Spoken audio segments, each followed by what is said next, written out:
What's going on, everyone? So we're going to take a little technical look at NVDA. So NVDA today was actually down 13 points and 5% on the day.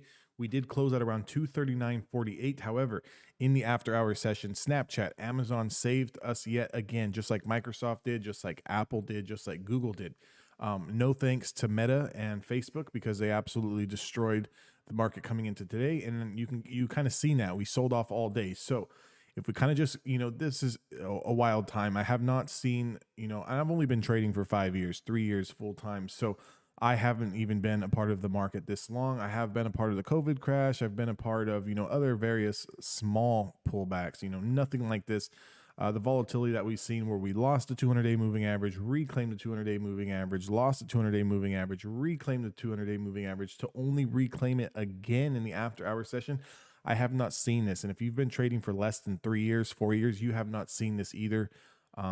It's just a very, very wild time. And it's very, very tricky to trade these markets just due to the fact that we're getting such big moves up intraday and moves back down.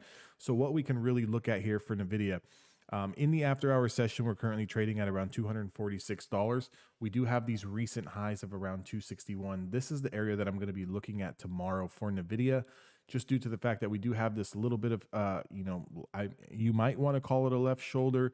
You might, you can try to call 238 the neckline here.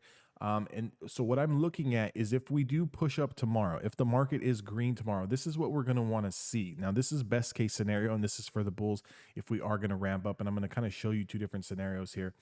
If we do push up into this zone, maybe into 255, 257, 260, and then we kind of stall, okay? And then you see us towards the end of the day start to fade.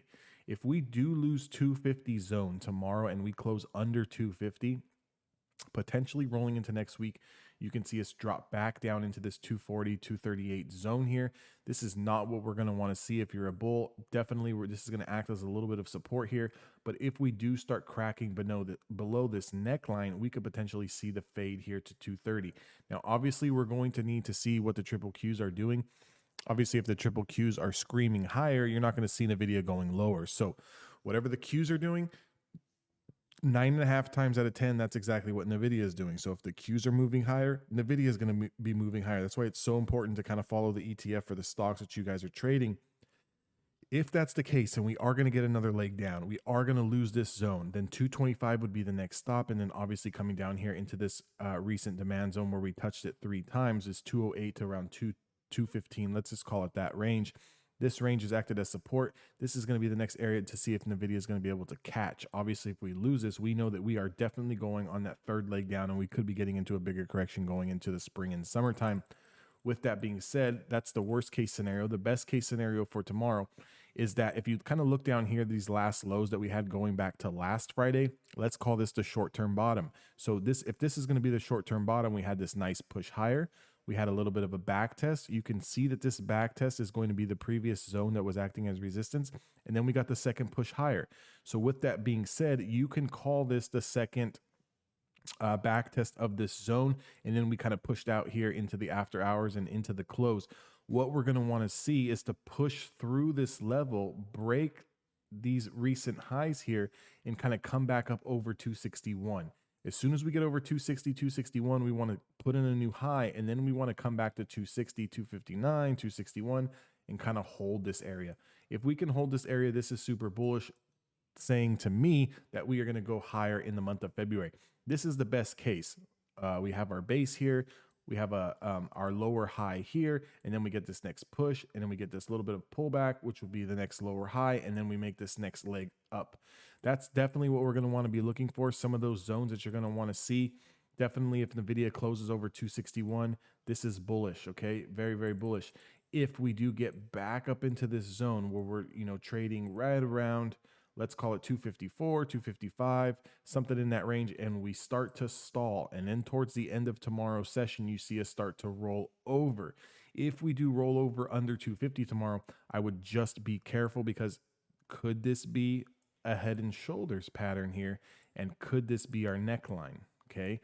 So if that's the case, then you would have to assume that if we do lose these lows of around 237, that potentially NVIDIA can be coming back to 230. That's definitely not what we're going to want to see. Obviously, it's not the cleanest head and shoulders pattern. I'm just kind of giving you guys a little bit of, of my ideas and theories of things that to be aware of. One push higher, got the back test. Second push higher, here's the back test. So are we going to go? If we're going to go, we're going to need to take out 261. There is no ifs, ands, or buts about it. If we do come into this range and we kind of just stall, I would not feel comfortable holding swing positions into next week if we kind of stall under this level. Because if we do stall under this level and we have any bit of selling pressure going into next week, you could see the rejection here at 260 to come back down to 250 and even lower to 240, 245.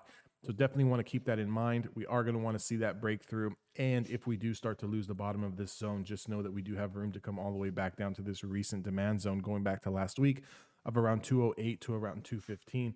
Definitely keep that in mind. I hope that helps. If you guys like this video, you want more videos like this, maybe you guys want me to do a particular breakdown on a stock that you're holding and or trading, leave that in the comment section down below. Also join my Discord. That link is also down in the comment section below, and I will see you guys all on the next video.